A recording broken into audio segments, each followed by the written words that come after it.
Hello friends, नमस्कार आप सब लोगों को मेरी ओर से मॉक टेस्ट नंबर 55 में आपका वेलकम है। जैसा कि मैंने आपको हर वीडियो में मैं आपको बताता हूं कि हमने जो मॉक टेस्ट सीरीज है उसका मेन पर्पस आप लोगों को इंग्लिश की अच्छे से अच्छे प्रैक्टिस कराना है, जिसमें मेनली जो टारगेट है वो आपका कॉम्पिटिटिव एग्जाम हो, जैसे कि अभी बैंक पीओ का एग्जाम नज़दीक है, बैंक क्लर्क का है, या इवन देन एसएससी का एग्जाम हो, एंट्रेंस एग्जाम हो। हमने हमारी मॉक टेस्ट को इस ढंग से जो है ना डिज़ाइन किया है कि आपके सारे सेक्शन कवर होंगे, इंक्लूडिंग ग्रामर, वोकेबलरी। और ग्रामर को जो पूछने के अलग अलग तरीके हैं, जैसे कि गैप फिलिंग का है, फाइंड एन एरर है, ये सारी चीज़ें जो है ना आपकी कवर होती हैं। ठीक है, तो हम लोग स्टार्ट करते हैं। चलिए, मॉक टेस्ट नंबर 55 शुरू होता है। देखिए, पहला सवाल, find an error in the following sentences. I will ask that man, मैं उस आदमी से पूछूंगा, which of the roads are the one we want, कि वो रोड कौन सा है जो हमें चाहिए। ओके, सेंटेंस को ध्यान से समझेंगे। देखिए जरा क्या कह रहा है, I will ask that man, ये सेंटेंस ठीक है। आई विल आस्क, मैं पूछूंगा दैट मैन, उस आदमी से, विच ऑफ द रोड्स। देखिए रोड्स बहुत सारे हैं, जब बहुत सारी चीजों में से हमें एक को छांटना हो सो उसके लिए हम विच ऑफ का यूज करते हैं। तो ये सेंटेंस बिल्कुल सही है, विच ऑफ द रोड्स बिल्कुल करेक्ट है। रोड्स प्लूरल है, बहुत में से एक को छांटना है, ठीक है sentence. Are the one we want, वो कौन सा है जो हमें चाहिए। ठीक है, सो आर द वन, ये वन किसके लिए यूज हुआ है, रोड के लिए यूज हुआ है। ठीक है, सो रोड के लिए जो वर्ब यूज होगी वो कैसे यूज होगी, सिंगुलर यूज होगी। तो आर की जगह किसका यूज हो जाएगा, इज का यूज हो जाएगा। Is the one we want, जो हमें चाहिए। इसमें जो वर्ब है वो इसने थोड़े से उल्टे ढंग से दी है, याद रखना। जैसे कि एक सिंपल सेंटेंस में लिखूंगा, देखिए, ऑल दैट ग्लिटर्स, ठीक है, इज नॉट गोल्ड, वे सारी वस्तुएं जो चमकती हैं वो सोना नहीं है। अब यहां पर देखिए, ये ग्लिटर्स यूज हुआ है तो ये आर आना चाहिए, आप ये सोच रहे होंगे, नहीं, ये जो इज यूज हुआ है ये किसके लिए यूज हुआ है, गोल्ड के लिए यूज हुआ है। तो यहां पर जो इज हम यूज कर रहे हैं वो किसके लिए कर रहे हैं, वन के लिए कर रहे हैं। तो क्या हो जाएगा, is the one we want. C answer हमारा जो है वो हो गया। सी पार्ट में गलती कर रखी है। नेक्स्ट क्वेश्चन देखो, नाउ वी हैव बैंक्स, अब हमारे पास बैंक्स हैं, and people deposit their money, लोग वहाँ पैसा जमा कराते हैं, there and withdraw it out by cheques, और चेक से उसको निकालते हैं। ठीक है, सेंटेंस को ध्यान से पढ़ेंगे, बहुत कॉमन सा क्वेश्चन दे रखा है, देखिए जरा। नाउ वी हैव बैंक्स, बिल्कुल ठीक है, आज हमारे पास बैंक्स हैं, एंड और पीपल डिपॉजिट, लोग जमा करते हैं, देयर मनी, उनका पैसा, कहाँ पर, उन बैंक्स में, ये कहना चाह रहा है। तो यहां पर देखिए, ये मनी क्या है, नाउन है, नाउन से पहले पजेसिव एडजेक्टिव यूज होगा, क्योंकि पैसा किसका है, पीपल का है, तो THERE नहीं, किसका यूज हो जाएगा, THERE। देयर मनी, पैसा जमा कराते कहां पर, बैंक में, तो बैंक्स के लिए किसका यूज होगा, THERE, क्योंकि ये प्लेस को डिनोट कर रहा है। And draw it out by cheques, और चेक से इसे निकाल लेते हैं। तो आंसर हमारा क्या हो गया, बी हो गया। क्लियर है। एक छोटा सा कॉन्सेप्ट मैं आपको यहां पर और बताना चाहता हूं, वो क्या है, देखो ध्यान से। एक वर्ड यूज होता है सबमिट, ठीक है, एक वर्ड यूज होता है डिपॉजिट। हमेशा याद रखना, देखिए सबमिट का मतलब जमा कराना, हमेशा याद रखिएगा, जमा कराना, सबमिट। तो ये जो चीज़ होती है ये डॉक्यूमेंट वगैरह के लिए, ये किसी और चीज़ के लिए यूज़ होती है। डिपॉजिट जो यूज़ होता है वो हमेशा मनी जमा कराने के लिए यूज़ होता है, लेकिन ये किसके लिए यूज़ होता है, मनी के लिए यूज़ होता है। I will deposit the money, मैं पैसे जमा करा दूंगा। I will submit the books, मैं बुक्स को सबमिट करा दूंगा। आमतौर पर जब आपसे बोला जाता है, जैसे कि आपको कोई कहे कि आपको फीस जमा करानी है, तो बोला जाता है फीस सबमिट कराओ। कभी मत बोलो, सेंटेंस गलत हो जाएगा, फीस डिपॉजिट कराओ, याद रखना है। ठीक है, ये चूंकि यहां पर आया तो मैंने आपको ये बता दिया, इन जनरल है ये। ओके, नेक्स्ट क्वेश्चन देखो, What sort of a drug this is, ये किस तरीके की दवाई है, that no one seems to be able, कि कोई भी इस चीज के बारे में एबल नहीं है, to predict its long term side effects, कि इसके long term side effect क्या होंगे, with any certainty, कि इसकी certainty क्या होगी। ठीक है, क्वेश्चन मार्क यूज होगा। Okay, what sort of a drug this is, पहले क्वेश्चन को एनालाइज करते हैं, देखिएगा जरा। what sort of a drug, किस तरीके की ड्रग है। Okay, this is that no one seems, no one singular form में सिंगुलर यूज होता है, सीम्स सही है, to be able to predict, to plus verb की फर्स्ट फॉर्म, ठीक है। इट्स, इट्स किसके लिए यूज हुआ है, ड्रग के लिए यूज हुआ है, बिल्कुल सही है। अगर ऐसे लिखता तो हम सोचते ये गलत है, तो ये सही है। लॉन्ग टर्म इफेक्ट्स, ये भी सही है। लॉन्ग टर्म किसका काम कर रहा है, एडजेक्टिव का। इफेक्ट्स क्या हो गया, नाउन हो गया। अगर यहाँ अफेक्ट होता तो हम समझते कि ये तो वर्ब है, गलत हो गया। तो मतलब ये सेक्शन सही है। विथ एनी सर्टेनिटी, श्योरिटी के साथ कोई भी ये नहीं कह सकता CERTAI, अच्छा ये प्रिंटिंग मिस्टेक है, ये कोई बहुत बड़ी बात नहीं है। ओके, अब क्वेश्चन नंबर जो पार्ट है ए का, उसको हम देखते हैं। What sort of a drug this is. Okay, sentence क्या है, इंटरोगेटिव है। अगर सेंटेंस व्हाट से शुरू होता है, वेयर से शुरू होता है तो इंटरोगेटिव होता है, तो इंटरोगेटिव होता है तो जो वर्ब है वो हमेशा सब्जेक्ट से पहले आएगी। तो कैसा सेंटेंस बनेगा, देखिए, व्हाट सॉर्ट ऑफ, ठीक है, अ ड्रग, दिस इज की जगह हम किसका यूज करेंगे, इज दिस का यूज करेंगे। This is our correct sentence. This is मत बोलो, किसका यूज होगा, इज दिस, ठीक है। What sort of man is he, what sort of drug is this, क्यों, सेंटेंस क्या है, इंटरोगेटिव है। वेयर यू आर गोइंग मत बोलो, वेयर आर यू गोइंग बोलो। क्लियर है, याद रखना। तो ए पार्ट गलत हो गया। नेक्स्ट क्वेश्चन पे आते हैं। You will lose your dog if you did not tie it up. Sentence conditional है, तुम अपने कुत्ते को खो दोगे अगर तुम इसे नहीं बांधते हो तो। सेंटेंस में सिंपली कहना चाह रहा है, ठीक है, कोई दिक्कत नहीं है। यू विल लूज बिल्कुल सही है, मेन सेंटेंस फ्यूचर में है। Your dog if you did not tie it किसके लिए यूज हुआ है, डॉग के लिए यूज हुआ है। डिड नॉट पास्ट की बात करता है, हमारी बात प्रेजेंट में हो रही है, किसका यूज हो जाएगा, do not tie it up. Answer हमारा क्या हो गया, सी हो गया। ओके, नेक्स्ट देखो। बहुत जो है ना, हमने मॉडरेट क्वेश्चन का लेवल लिया है जो बिल्कुल एग्जाम में पूछे जाते हैं। मोस्ट प्रोबेबली 98% वो लेवल है, हम उसको कवर कर रहे हैं, ठीक है। देखिएगा, मोर than one workman was killed, एक से ज्यादा जो है वर्कमैन जो काम करने वाले थे वो मार दिए गए। सेंटेंस में ये कहना चाह रहा है, एक बहुत कॉमन सब्जेक्ट वर्ब एग्रीमेंट का कॉन्सेप्ट है जो यहाँ पर अप्लाई होगा। वो क्या है, देखिए, एक वर्ड यूज होता है मोर देन वन, बिल्कुल ठीक है। मोर देन वन के बाद हमेशा याद रखना कि जो सब्जेक्ट यूज होगा वो सिंगुलर यूज होगा, और जो वर्ब यूज होगी वो भी कैसे यूज होगी, सिंगुलर यूज होगी। तो मोर देन वन आ गया। वर्क MEN, ये सेंटेंस गलत है, किसका यूज हो जाएगा, MAN का, man. B answer is correct.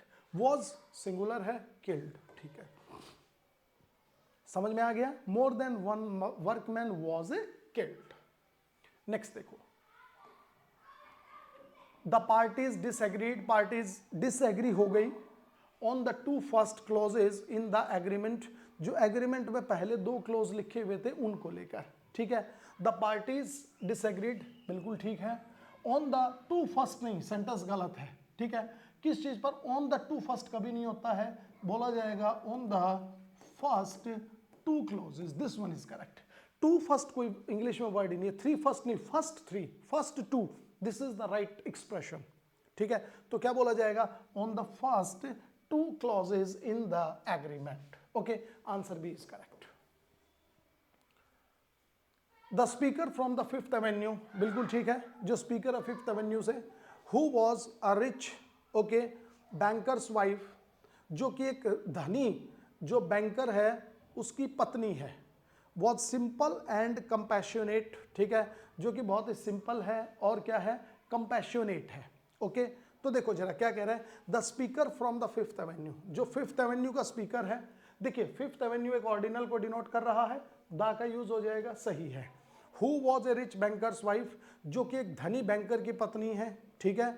अब ये देखिए, ये किसके लिए यूज हुआ है, ये हु स्पीकर के लिए यूज हुआ है, ठीक है। Was a rich bankers wife, जो कि एक बैंकर की पत्नी है। अब उस पत्नी की खास बात क्या है, तो इसके लिए देखिए, was simple and compassionate, okay, ये एक अलग सेंटेंस हो गया, ये एक अलग सेंटेंस हो गया। अब इन दोनों सेंटेंसेस को जोड़ने के लिए किसका यूज किया गया, हु का यूज किया गया। Who was rich bankers wife, ये बिल्कुल ठीक है, लेकिन इस वाइफ, इस सेंटेंस को और इसको जोड़ने के लिए कोई हमारे पास कनेक्टर, कोई रिलेटिव प्रोनाउन है क्या, नहीं है। किसका यूज हो जाएगा, हु का, क्यों, वाइफ है तो क्या हो जाएगा, who was simple and compassionate. तो आंसर जो है वो इसका क्या हो जाएगा, option B is our correct answer, ठीक है। क्योंकि वाइफ क्या है, पर्सन है, पर्सन के लिए किसका यूज होगा, हु का यूज होगा। ओके, नेक्स्ट क्वेश्चन देखेंगे। There is no doubt that democracy is the best of the system of government available to us. Okay, there is no doubt, इस बात में कोई डाउट नहीं है। क्या डाउट नहीं है, that democracy is the best of the system of government available to us, कि जितने भी सिस्टम हैं हमारे सामने अवेलेबल, उनमें डेमोक्रेसी सबसे बेस्ट। जितने भी सिस्टम्स हैं, यानी कि बहुत सारे सिस्टम्स हैं, उनमें से बेस्ट। कैसे पता लगाएंगे, देखिए, superlative degree best. Superlative degree किसके लिए यूज होती है? किसी एक चीज के लिए या एक से ज्यादा के लिए? समझिए जरा। तो क्या हो जाएगा? एक से ज्यादा के लिए यूज हो रही है, ठीक है, तो क्या हो जाएगा? The best of the system की जगह सिस्टम्स, ठीक है। सुपरलेटिव डिग्री एक से ज्यादा के लिए, तो एक से ज्यादा के लिए यूज हो रही है, तो इसका मतलब सिस्टम बहुत सारे हैं, तो क्या हो जाएगा? सिस्टम्स हो जाएगा।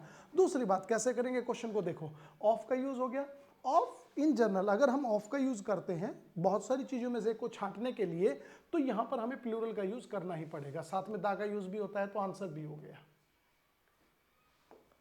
क्वेश्चन नंबर 9 पर आते हैं। The authorities decided to streamline, ठीक है, अथॉरिटीज ने फैसला किया to streamline the procedure for admitting students the new course, कि बच्चों को जो हमें नए कोर्स में एडमिट करना है उसका ये प्रोसीजर जो है वो हमें अपनाना होगा। ओके, तो देखो जरा, द अथॉरिटीज डिसाइडेड, बिल्कुल सही है, to streamline the procedure for admitting students, ठीक है, स्टूडेंट्स को एडमिट करना है, कहां पर करना है?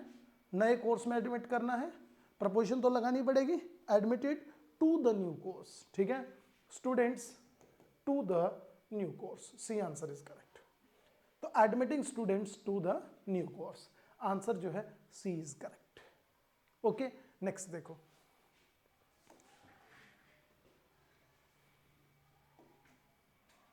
in 1974 Mark and Delia ventured into Kalahari desert to study the ecology of the region. इस रीजन की इकोलॉजी को पढ़ने के लिए मार्क और डेलिया ने कालाहारी डेजर्ट को विजिट किया।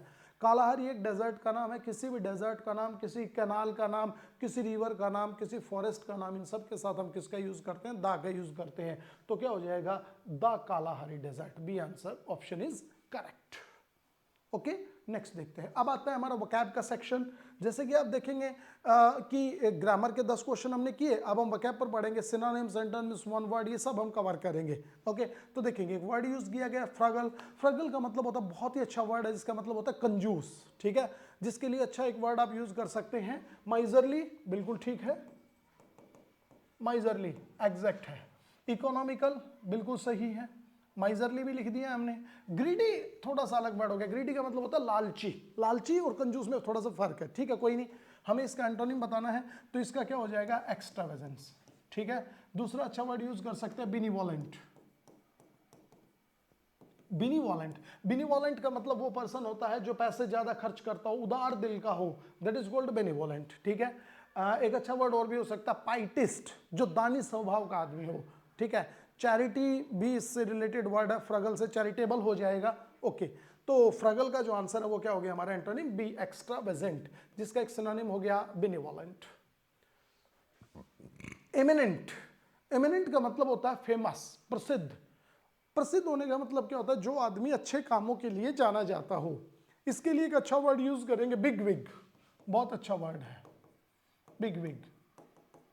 एक अच्छा वर्ड यूज करेंगे नोटेबल, एक अच्छा वर्ड यूज करेंगे ल्यूमिनस।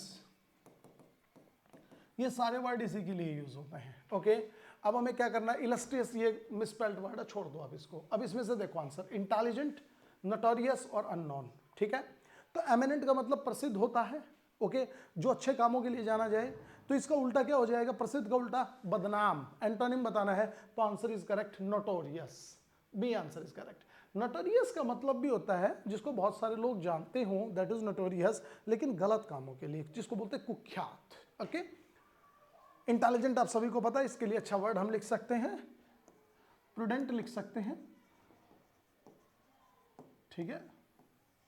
सगेशियस लिख सकते हैं, मतलब बहुत ही अच्छा आदमी। रिजनेबल लिख सकते हैं, तार्किक जिसको हम कह सकते हैं, रिजनेबल, ये सही है, ठीक है। ओके, अननोन के लिए अच्छा वर्ड लिख सकते हैं हम्बल, हम्बल बिल्कुल सही है, ठीक है, ये हो जाएगा। क्वेश्चन नंबर 13 पर हम लोग आते हैं। सिनोनिम आ गया, फिटिटियस एक वर्ड यूज होता है। फिटिटियस का मतलब होता है काल्पनिक, ओके, इमेजिनेशन पर बेस्ड जो है, दैट इज कॉल्ड फिटिटियस, ठीक है। So based on imagination, B answer is correct. Based on facts नहीं, based on works of fiction गलत है, imagination, B correct. Question number 14 पर आ जाइएगा। बोस्ट, बोस्ट का मतलब होता है बड़ाई करना ज्यादा, ठीक है, that is called boast, okay. तो और एक छोटी सी चीज मैं आपको और यहां पर बता देता हूं कि बोस्ट, जब हम बोस्ट को यूज करते हैं एज ए वर्ब, तो इसके साथ हम ऑफ का use in general as a preposition करेंगे। ठीक है आगे चलते हैं। क्राई चिल्लाना गलत है, हेट गलत है, अब्यूज गाली देना, इसका answer correct is brag. Brag का मतलब होता है अपनी बड़ाई करना, खामखा ज्यादा बोलना, that is called brag. Okay yes. Question 15 पर आते हैं। वन वर्ड सब्स्टिट्यूशन की सीरीज दे रखी है, बनाओ यार अच्छे से, है ना, सो हो जाएगा। देखिए बिलोंगिंग टू सेम पीरियड, एक ऐसा आदमी जो एक जैसे पीरियड से बिलोंग करता हो, ठीक है, एक पर्टिकुलर पीरियड से बिलोंग करते हो। ओके तो उसको हम क्या बोलेंगे, that is answer is contemporary. A answer is correct. Contemporary का मतलब होता है समकालीन, जैसे कि नरेंद्र मोदी एंड राहुल गांधी जो है ना आर कंटेम्परेरीज। ठीक है, Jawaharlal Nehru and doctor Rajendra Prasad were कंटेम्परेरीज। Sardar Patel and Jawaharlal Nehru वर कंटेम्परेरीज, यानी कि दोनों एक दूसरे के जो है ना वो साथ रहे हैं, समकालीन कहा जाता है। एंशियंट पुराना, मॉडर्न नया। इनएक्सेसिबल का मतलब क्या होता है, ऐसी जगह जहां पहुंचा ना जा सके, दुर्गम हो। ठीक है, और एक्सेसिबल और इनएक्सेसिबल इनके साथ हमेशा याद रखिएगा एज अ प्रपोजिशन कभी यूज करना पड़े तो किसका यूज होगा, टू का यूज होगा। जैसे कि दिस प्लेस इज, ठीक है, इनएक्सेसिबल टू अस, ये हमारे लिए पहुंच से बाहर है। Okay, this place is accessible to us, ये हमारे लिए एक्सेसिबल है। ये छोटी छोटी चीजें वोकैब से रिलेटेड, प्रपोजिशन से रिलेटेड मैं आपको बता रहा हूं। नेक्स्ट पर आ जाते हैं। वन हु नोज एवरीथिंग, एक ऐसा आदमी जो सब कुछ जानता हो। देखिए एक सिंपल सी बात याद रखना कि जहां पर भी सब कुछ आ जाता है उसके लिए हम एक सिंपल वर्ड यूज कर देते हैं, ओमनी। ओमनी का मतलब ही होता है सब कुछ। ठीक है ओमनीवेरस, ओमनीवेरस का मतलब जो आदमी सब कुछ खा जाए। ओमनीपोटेंट का मतलब होता है सर्वशक्तिमान, भगवान के लिए यूज होने वाला वर्ड है, जैसे कि गॉड इज ओमनीपोटेंट, बिल्कुल ठीक है। और ओमनीसिएंट का मतलब होता है एक ऐसा आदमी जो सब कुछ जानता हो। तो आंसर क्या हो गया हमारा, सी इज करेक्ट। ठीक है, ओमनियस का मतलब होता है अच्छा, शुभ, जिसको हम कह सकते हैं। ठीक है, नेक्स्ट देखो। Choose the correctly spelled word, आपको एक जो है ना सही वर्ड छांटना है, तो जो आपका आंसर है वो क्या हो जाएगा, B is correct, PRIVILEG। Privilege का मतलब होता है सुविधाएं। ओके, क्वेश्चन नंबर जो 17 है इसका आंसर क्या हो जाएगा, प्रिविलेज, सुविधाएं। एक्टिव एंड पैसिव वॉइस में आ जाते हैं। Will she have written a letter, बना देना passive voice, will she have written a letter. Sentence में विल हैव का यूज हुआ है, शैल हैव का यूज हुआ है, पैसिव वॉइस बनाएंगे, विल शैल हैव के साथ बीन लगा दो, वर्ब की थर्ड फॉर्म लगा दो। Will a letter has been written by her. देखिए ये वाला जो ऑप्शन है ये कंफ्यूज कर सकता है। कैसे कर सकता है, will a letter has been, ये हैज हमने लेटर के लिए यूज किया है, नहीं ये गलत होगा। क्यों गलत होगा, क्योंकि विल के बाद हमेशा याद रखना हैज नहीं हैव यूज होता, विल हैव कॉम्बिनेशन है, तो यहां पर ये गलत है। विल ए लेटर बी, ये गलत है। Will a letter have been written by her, answer C is correct. Will a letter have been written by her. Next देखो, narration, he said that I need not wait there, उसने कहा कि उसे वहां पर इंतजार करने की जरूरत नहीं है।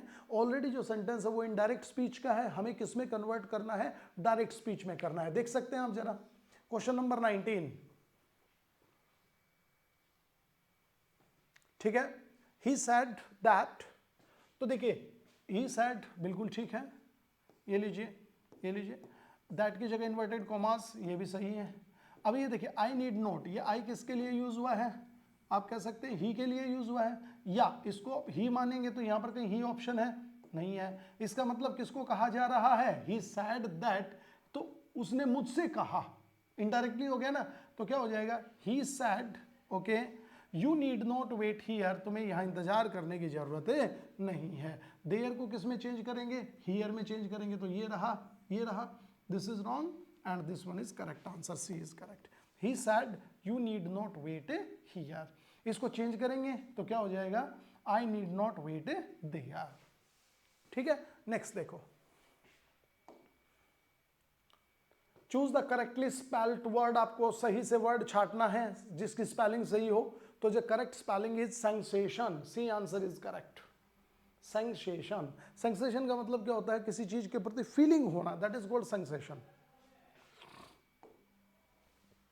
A garden knife is used for light pruning, prune का मतलब क्या होता है, पेड़ पौधों की हल्की हल्की कटाई करना, that is called pruning. Okay, so garden knife का यूज किया जाता है आमतौर पर पेड़ पौधों की हल्की फुल्की कटाई करने के लिए, आमतौर पर यूज किया जाता है। ये शेयरली नहीं, ये रेयरली है, प्रिंटिंग मिस्टेक है, तो रेयरली गलत हो जाएगा। आंसर क्या हो जाएगा, जनरली। जनरली का मतलब क्या होता है, सामान्य तौर पर, अक्सर इसका यूज होता है। Answer B is correct. She deals grain, वो ग्रेन को डील करती है, अनाज को डील करती नहीं, अनाज में डील करती है। ये एक छोटी सी बात मैं बता देता हूं, देखिए एक वर्ड यूज होता है डील, डील के साथ दो प्रपोजिशन यूज होंगी, एक विद यूज होगा, एक इन यूज होगा। डील विद समवन, जब आप किसी पर्सन के साथ डील करते हैं। डील इन समथिंग, जब आप किसी चीज में डील करते हैं, जैसे कि शी डील्स इन वाटर, वो पानी में डील करती है। शी डील्स विद मी, वो मेरे साथ डील करती है। She has a good dealing with students, students के साथ उसकी अच्छी डीलिंग है। I deal in jeans, I deal in clothes, I deal in what ever you can say, I deal in sports goods, मैं sports की goods में deal करता हूं। तो इन समथिंग, तो यहां ग्रेन, ग्रेन की बात हो रही है, तो किसका यूज हो जाएगा, इन का यूज हो जाएगा।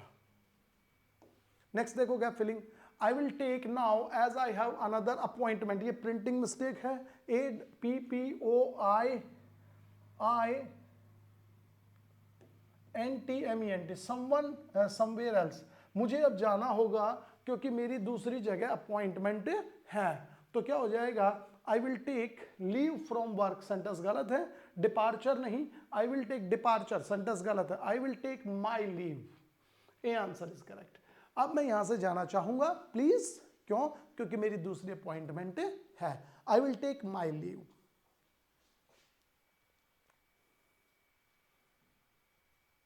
Serious threat to our ecology and environment can be, gap आ गया यहां पर, विथ ऑर्गेनिक कल्टीवेशन। ठीक है, सीरियस थ्रेट, एक बहुत ही गंभीर चुनौती जो है टू आवर इकोलॉजी, हमारी इकोलॉजी के लिए आ गई है, और एनवायरनमेंट के लिए क्या है, can be with organic cultivation, और उसको ऑर्गेनिक कल्टीवेशन के साथ जोड़ा जा सकता है। कॉम्बेटेड, कॉम्बेट का मतलब होता है किसी से उलझ जाना, गलत है। अप्लाइड का मतलब लागू करना, ये तो कोई सेंस ही नहीं है, क्योंकि किस चीज का यूज हो रहा है, दोनों का कॉम्बिनेशन यूज हो रहा है। तो with as a preposition use हो गया, इसका मतलब किसी चीज के साथ जोड़ना, तो आंसर क्या हो जाएगा, कंबाइंड विथ। ओके, कि ऑर्गेनिक और इन सब के लिए क्या आ गया, डेंजर आ गया, कॉम्बिनेशन बन के। I have been waiting half an hour, बाई सिंपल सा सेंटेंस है, प्रेजेंट परफेक्ट कंटिन्यूअस का है, मैं उसका इंतजार आधे घंटे से कर रहा हूं, से रहे हैं, सिंस और फोर का यूज होगा। चूंकि हाफ एन आवर एक फिक्स टाइम नहीं है, तो किसका यूज हो जाएगा, फोर का यूज हो जाएगा। Answer C is correct.